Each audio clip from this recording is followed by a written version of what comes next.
Super Saravana stores. GeM தொலைக்காட்சி நேயர்களுக்கு வணக்கம். நான் உங்கள் முத்துக்குமார். ஒரு விவசாய குடும்பத்தில் பிறந்து சாதாரண தொண்டனா தொடங்கி தமிழகத்தின் முதலமைச்சராக இருந்தவர். பொன் சிரிப்புக்கு சொந்தக்காரர். கொங்கு நாடு கண்டெடுத்த தங்கம். சேலத்தில் பிறந்த செயல் வீரர். இப்படி பல பேருக்கு சொந்தக்காரர். தமிழ்நாட்டின் முன்னாள் முதலமைச்சர், தற்போதைய எதிர்க்கட்சி தலைவர், அதிமுகவினுடைய பொதுச் செயலாளர் எடப்பாடி கே பழனிசாமி அவர்களின் வாழ்க்கை மற்றும் அவர் கடந்து வந்த பாதைகளை இந்த காணொளியில் விரிவாக பார்ப்போம். Welcome to Gem tax.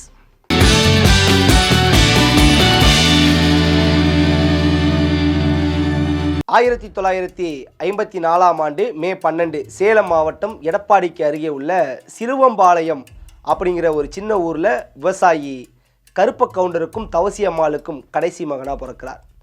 கோனேரிப்பட்டியில் உள்ள அரசு பள்ளியில் தன்னோட ஆரம்ப படிப்பை படிக்கிறார் கே பழனிசாமி அவர்கள்.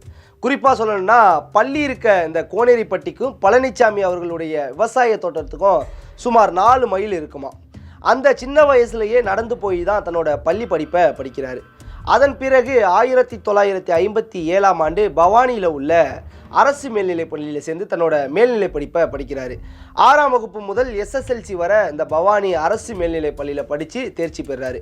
படிக்கும்போது விளையாட்டிலும் ஆர்வம் உடையவராக இருக்கிறாரு. அதன் பிறகு குமாரபாளையத்தில் உள்ள வாசவி அப்படிங்கிற ஒரு தனியார் கல்லூரியில் சேர்ந்து BSc விலங்கியல் பட்ட படிப்பை படிக்கிறார். பள்ளி படிப்புக்காக 4 மைல் நடந்த பழனிசாமி அவர்கள் கல்லூரி படிப்புக்காக காவேரி ஆற்றை கடக்க வேண்டிய சூழ்நிலை ஏற்படுது. தினமும் இந்த காவேரி ஆற்றை கடக்க கடினமாக இருந்ததால் கல்லூரியில் இருக்க ஹாஸ்டலில் தங்கி படிக்கிறாரு. பள்ளியில் இருந்த அந்த விளையாட்டு ஆர்வம் கல்லூரியிலையும் தொடருது. குறிப்பாக சொல்லணும்னா கல்லூரியோட கூடைப்பந்து அணியோட நட்சத்திர வீரராகவும் எடப்பாடி பழனிசாமி அவர்கள் வரமானார். அதே சமயம் படங்கள் பார்ப்பதிலும் பாடல்கள் கேட்பதிலும் ஆர்வம் உள்ளவராக இருக்கிறாரு எடப்பாடி பழனிசாமி அவர்கள். எடப்பாடியை பொறுத்த வரைக்கும் சினிமா தேட்டர் இல்லாத காரணத்தால் அந்த வானொலியில் போடும் ஒளிச்சித்திரத்திற்காக காத்துட்டு கிடப்பாராம். எம்ஜிஆருடைய பாடல்கள் அனைத்தும் அவருக்கு மனப்பாடமாக தெரியும் அப்படின்னு சொல்லுவாங்க. எம்ஜிஆருடைய ரசிகர் என்பதை தாண்டி பக்தராகவே எடப்பாடி பழனிசாமி அவர்கள் மாறுறாரு. குறிப்பாக 1972 அக்டோபர் 17 அன்னைக்கு எம்ஜிஆர் அவர்கள் அனைத்து இந்திய அண்ணா திராவிட முன்னேற்ற கழகத்தை தொடங்குறாரு. அந்த அனைத்து இந்திய அண்ணா திராவிட முன்னேற்ற கழகம் ஆரம்பித்த உடனே தன்னோட 18வது வயதில் அதிமுகவில் இணைகிறாரு. சேர்ந்த அந்த கொஞ்ச நாள், அதாவது அவருடைய 18 வயதில் சிலுவம்பாளையத்தோட கிளைக்கழக அதிமுக செயலாளர் பதவி அவருக்கு வழங்கப்படுது. அந்த நேரம் அவர் கல்லூரி படிச்சுட்டு இருக்காரு. கல்லூரி படித்த பிறகு முழு நேரம் அரசியல்வாதியாக அவர் மாறுவார் அப்படின்னு அவரோட நண்பர்கள், குடும்பத்தில் இருக்கவங்க எல்லாம் எண்ணுறாங்க. ஆனால் எடப்பாடி பழனிசாமி அவர்கள் கல்லூரி முடித்ததும் ஒரு சுய தொழில் செய்ய ஆரம்பிக்கிறாரு. பொதுவாக நம்ம பார்க்கணும் அப்படின்னா எடப்பாடியை சுற்றி கரும்பு விளைச்சல் அதிகம் அப்படிங்கிறதுனால அங்கே வெள்ளை உற்பத்தியும் அதிகம். எடப்பாடி பழனிசாமி உற்பத்தி ஆகிற அந்த வெள்ளை மூட்டைகளை வாங்கி அது சந்தைக்கு எடுத்து சென்று கமிஷனுக்கு விற்பனை செய்யும் தொழிலை செய்து வராரு. குறிப்பாக சொல்லணும்னா அந்த காடு மேடெல்லாம் அலைஞ்சு வெள்ளை மூட்டைகளை வாங்கி விற்பனை செய்தால் மூட்டைக்கு 2 ரூபாய் கிடைக்கும்.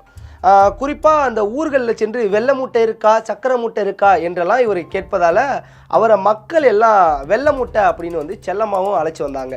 வெள்ளந்தியான பேச்சு, சிரித்த முகம், நேர்மையான வியாபாரம் இவையெல்லாம் கூட இந்த பெயருக்கு காரணமாக அமையுதுன்னு ஒரு சிலர் சொல்லுவாங்க. இன்னும் சிலர் அவரை மட்டம் தட்டும் விதமாக அந்த சொல்லை பயன்படுத்தும் போது கூட அவர் அவங்க சொன்னால் சொல்லட்டும் அப்படின்னு சொல்லி கடந்து போயிடுவாராம்.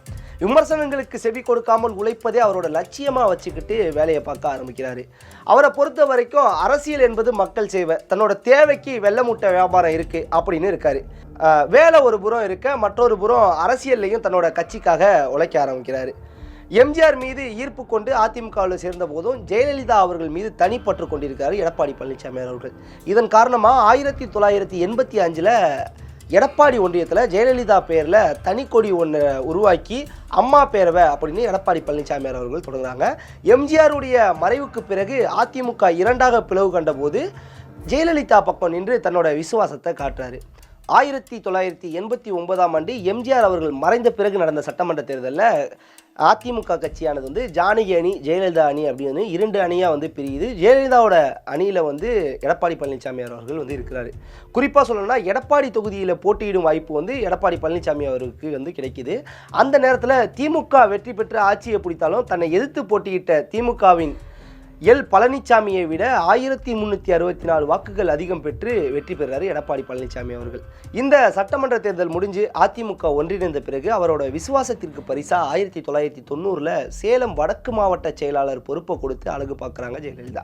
1991ல் நடந்த சட்டமன்ற தேர்தலிலும் எடப்பாடி தொகுதியில் அவருக்கு போட்டியிடும் வாய்ப்பு கிடைக்குது. அந்த தேர்தலில் தன்னை எதிர்த்து போட்டியிட்ட காங்கிரஸ் கட்சியினுடைய வேட்பாளர் குழந்தை கவுண்டரை விட 41,266 வாக்குகள் அதிகம் பெற்று பழனிசாமி அவர்கள் வெற்றி பெறாரு.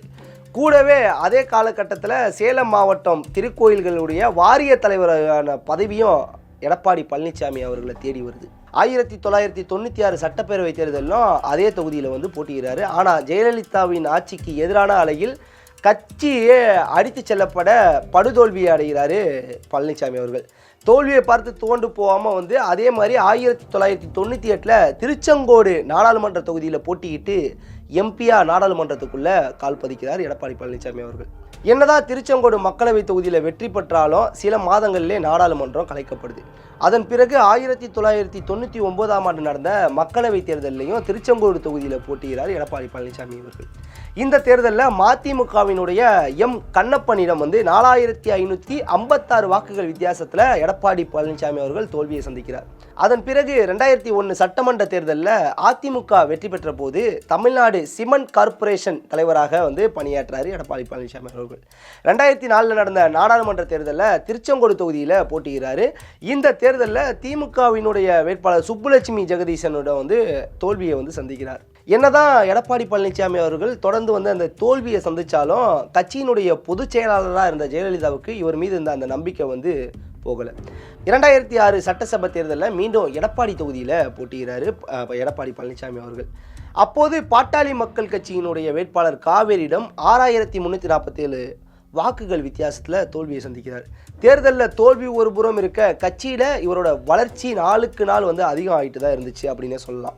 எடப்பாடி பழனிசாமியின் களப்பணியை பாராட்டி 2006 அதிமுகவினுடைய கொள்கை பரப்பு செயலாளர் பதவி வந்து அவருக்கு வழங்கப்படுது.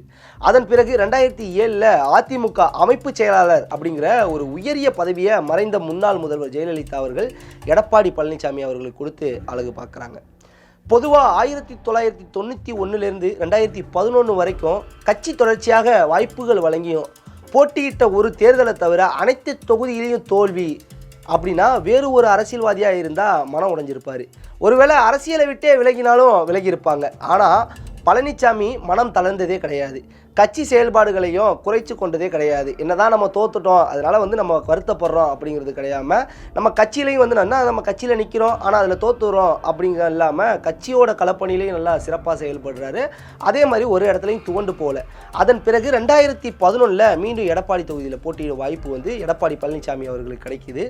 20 ஆண்டுகளுக்கு பிறகு மீண்டும் சட்டமன்றத்திற்கு தேர்வாகிறாரு எடப்பாடி பழனிசாமி அவர்கள். இந்த முறை நெடுஞ்சாலை மற்றும் சிறு துறைமுகங்கள் துறை அமைச்சராக அவருக்கு மேலும் ஒரு வாய்ப்பு வழங்குறாங்க ஜெயலலிதா அவர்கள். இந்த காலகட்டத்தில் அதிமுகவின் சக்தி வாய்ந்த குழுவாக கருதப்பட்ட அந்த 4 குழு அதுலேயும் வந்து எடப்பாடி பழனிசாமி அவர்கள் இடம்பெற்றிருக்காங்க. 2016 மீண்டும் அதே தொகுதியில் போட்டியிடும் வாய்ப்பு வந்து எடப்பாடி பழனிசாமி அவர்களுக்கு வந்து வழங்கப்படுது. மீண்டும் அமைச்சராகவும் எடப்பாடி பழனிசாமி அவர் வந்து நியமிக்கப்படுறாரு. தோல்விகள் தொடர்ந்த போதும் எடப்பாடிக்கு அவர்களுக்கான வாய்ப்புகள் வந்து தொடர்ந்து கிடைக்க மிக முக்கிய காரணம் அப்படின்னா ஜெயலலிதாவுடைய நம்பிக்கை உரியவர் அப்படிங்கிறது தான் காரணம். ஒரு கட்டத்தில் KA செங்கோட்டையனே வந்து ஜெயலலிதா ஒதுக்கி வைத்த போது எடப்பாடி பழனிசாமி அவர்களை தொடர்ந்து ஜெயலலிதாவின் நம்பிக்கை உரிய ஒருவராக வந்து இருந்து வராங்க. ஜெயலலிதாவினோட மறைவுக்கு பிறகு உடனடியாக யாரை முதல்வராக்குறது என பேச்சு இருந்தபோது எடப்பாடியின் பெயரும் அடிப்பட்டதா தகவல் உண்டு. ஆனால் அந்த தருணத்தில் முதல்வருக்கான பொறுப்புகளை கவனித்து வந்த ஓ பன்னீர்செல்வமே வந்து முதல்வராக்கப்படுறாரு. ஓ பன்னீர்செல்வத்திற்கு பிறகு தானும் சிறை தண்டனை பெற்று முதல்வராக முடியாத ஒரு சூழல் ஏற்படும் போது VK சசிகலா அவங்க வந்து அவருடைய நம்பிக்கை உரிய ஒருத்தராக வந்து தேர்ந்தெடுக்கப்பட்டவர் தான் எடப்பாடி பழனிசாமி அவர்கள். ஆனால் சசிகலா மட்டும் இல்லாமல் அதிமுகவில் இருந்த பலரும் எதிர்பாராத ஒரு நிகழ்வு அப்படின்னா சசிகலா டிடிவி தினகரன் செல்வாக்கை மீறி கட்சியை தன் கட்டுப்பாட்டுக்குள்ளே கொண்டு வந்திருக்காரு எடப்பாடி பழனிசாமி அவர்கள். ஜெயலலிதாவுடைய மறைவுக்கு பின்னர் கட்சிக்குள்ளே நடந்த பல கலவரங்களை தனது அரசியல் அனுபவத்தால் கையாண்ட எடப்பாடி பழனிசாமி அவர்கள் 2017 பிப்ரவரி 16 அன்னைக்கு தமிழ்நாட்டினுடைய முதலமைச்சர் பதவியில் அமர்றார். குறிப்பாக சாதாரண ஒரு கிளை செயலராக கட்சியில் சேர்ந்து அந்த கட்சியின் தலைமை பீடத்திற்கு வருவதும் முதலமைச்சரின் நாற்காலியில் அமர்வதும் வேணால் திரைப்படங்களில் வேணால் சாத்தியமாகலாம். நிஜத்தில் நடக்குமா என்றவர்களுக்கெல்லாம் பதிலாக எழுந்து நிற்கிறாரு எடப்பாடி பழனிசாமி அவர்கள். அடிப்படையில் வேளாண் குடும்பத்தைச் சேர்ந்தவர் என்பதால் தன்னதோட ஆட்சி காலத்தில் விவசாயிகளுக்கு ஏராளமான திட்டங்களை கொண்டு வராரு. குடிமராமத்து அதில் ஒரு முக்கியமான ஒரு நிகழ்வுன்னே சொல்லலாம். மேலும் காவேரி டெல்டா பகுதியை பாதுகாக்கப்பட்ட வேளாண் மண்டலமாக அறிவித்தது அவரோட ஆட்சியில் அப்படிங்கிறது குறிப்பிடத்தக்க ஒரு சாதனை. மேலும் 11 மாவட்டங்களில் மருத்துவ கல்லூரிகளை திறந்து வச்சிருக்கார். இதன் மூலம் தமிழ்நாட்டில் கூடுதலாக 1650 மருத்துவ இடங்கள் கிடைக்க ஆரம்பிச்சிச்சு. குறிப்பாக இந்த நீட் தேர்வால் அரசு பள்ளி மாணவர்கள் மருத்துவ கல்வி பயில தடை ஏற்பட்ட போது அரசு பள்ளியில் படித்த மாணவர்களுக்காக 7.5% இடஒதுக்கீட்டை கொண்டு வந்து கிராமப்புற மாணவர்களோட வாழ்வில் இவர் ஒளியேற்றினார் அப்படிங்கிறது யாராலையும் மறுக்க முடியாத ஒரு விஷயம். அதே போல் கஜா புயலை சிறப்பாக கையாண்டது, கொரோனா பெருந்தொற்றை எதிர்கொண்டது போன்ற சவால் மிகுந்த பணிகளையும் திறம்படி கையாண்டவர் தான் எடப்பாடி பழனிசாமி அவர்கள். ஆனாலும் 2021ஆம் ஆண்டு சட்டமன்ற தேர்தலில் அதிமுக தோல்வியை சந்திக்குது. அப்போது முதல் தமிழக எதிர்க்கட்சி தலைவராக சட்டமன்றத்தில் மக்களின் பிரச்சனைக்காக குரல் கொடுத்து வரார் எடப்பாடி பழனிசாமி அவர்கள். இதுக்கு இடையே தான் கட்சிக்குள்ள நீ ஒருங்கிணைப்பாளரா இல்லை நான் ஒருங்கிணைப்பாளரா, இணை ஒருங்கிணைப்பாளர் போன்ற பல பிரச்சனைகள் ஏற்படுது. அப்போ துணிச்சலோடு செயல்பட்டு கட்சியிலிருந்து பல பேரை நீக்கிறார். 2022ஆம் ஆண்டு ஜூலை மாதம் 11ஆம் தேதி முதல் அதிமுகவினுடைய பொதுச் செயலாளராக நம்ம எடப்பாடி பழனிசாமி அவர்கள் செயல்பட்டு வராரு. இன்னும் செயல்பட்டுக்கிட்டு தான் இருக்கார். 2019ஆம் ஆண்டு நாடாளுமன்ற தேர்தலில் பாஜகவுடன் கூட்டணி வைத்து தோல்வியை சந்தித்த நிலையில் அந்த கூட்டணியை விட்டு வெளிப்படையாக முறிச்சிட்டு வெளில வராது. ஆனால் திமுக என்ற பொது எதிரியை வீழ்த்தணும் அப்படிங்கிற ஒரு நோக்கத்தில் 2026 சட்டமன்ற தேர்தலில் இப்போ நடக்க போகிற சட்டமன்ற தேர்தலில் திமுகவை நம்ம எப்படியாவது நம்ம ஒரு வீட்டுக்கு அனுப்பணும், திமுக ஆட்சியை விட்டு ஆட்சி கட்டிலேருந்து இறக்கணும் அப்படிங்கிற ஒரு நோக்கத்தோட பாஜகவோட கூட்டணி வைத்து அரசியல் களத்தில் இருக்கார். இந்த அரசியல் கணக்கு இந்த மீண்டும் பாஜகவுடன் கூட்டணி வச்சு அரசியல் கணக்கில் எதிர்பாராத நகர்வுகளை முன்னெடுத்திருக்கார் அதாவது பழனிசாமி அவர்கள். குறிப்பாக ஒரு விஷயம் சொல்லலாம், எனக்கு பின்னாலும் அதிமுக 100 ஆண்டுகள் இருக்கும் அப்படிங்கிற ஜெயலலிதாவினுடைய சொற்களை நினைவாக்கும் வகையில் உட்கட்சி மோதல்களை சிறப்பாக செயல்பட்டது, அந்த கையாண்டது, தேசிய கட்சியான பாஜகவை தேவையான அளவுக்கு பயன்படுத்தினது. அது மட்டும் இல்லாமல் அந்த அதிமுக என்ற கட்சி பேரையும் அதன் இரட்டை இலை சின்னத்தையும் தக்க வைத்ததில் எடப்பாடி பழனிசாமி அவர்களுடைய பங்கு பெரும் பங்கு உண்டு. வரலாற்றில் இதற்காகவே அவர் அப்பப்போ நினைவு கூட்டப்படுவார் அப்படிங்கிறது பலரால் நம்பக்கூடிய ஒரு விஷயம். இன்று சிறப்பாக அதாவது ஒரு கிளை செயலாளராக ஆரம்பித்து ஒரு சாதாரண அடிமட்ட தொண்டனும் முதலமைச்சராக ஆவது எப்படி அப்படிங்கிற ஒரு மாதிரியான வாழ்ந்து காட்டியவர். அதாவது ஒரு கிளை செயலாளராக தன்னோட வாழ்க்கையை ஆரம்பித்து தமிழகத்தினுடைய முதல்வராக இருந்திருக்காரு, இப்போ எதிர்க்கட்சி தலைவராக இருந்திருக்காரு. இப்படிப்பட்ட ஒரு வாழ்க்கையை இன்றைக்கி பார்த்தோம்.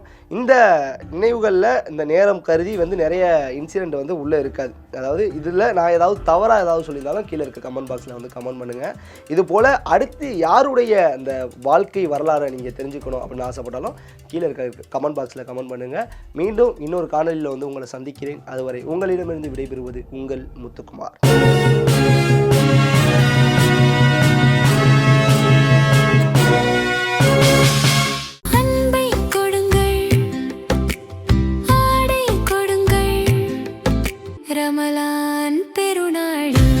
Super Sarvana Stores.